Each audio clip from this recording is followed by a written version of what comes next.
Mugo hayatlı farklı. Bizim bu gençler bugün de hızlı. Nike, Adidas giyer bir de o şapkası. Falanlı filanlı Adana burası. Para sanki bize olmuş düşman. Parayla hasım olduk, bu da mı yalan? Sıkıntı yok dayı, neşeye devam. %100 neşe var, alayına bam bam. Selam bebek, Mugo ben kelebek.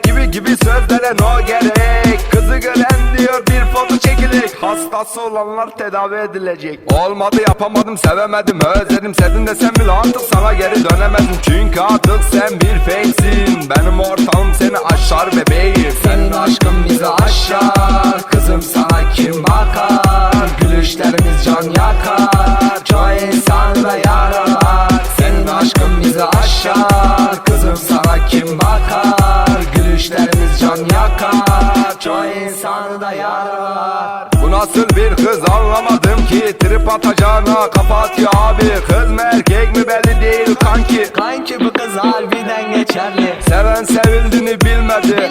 Giden gitti yeri beğenmedi. Kız bana geri dönmek istedi. Serveti batırdık, iş işten geçti. Cana geleceğine mala gelsin. Mala geleceğine para gelsin.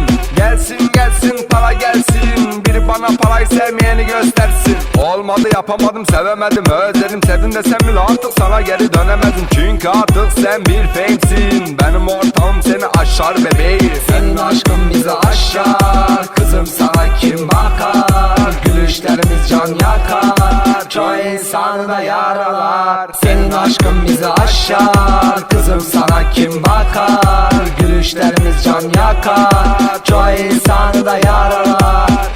Ben Müptezel Aydın, namı değer Müpte Baba. Ve yanında Müçe Baba.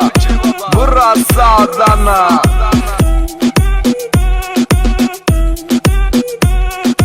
Bu hayatta her şey neşesine.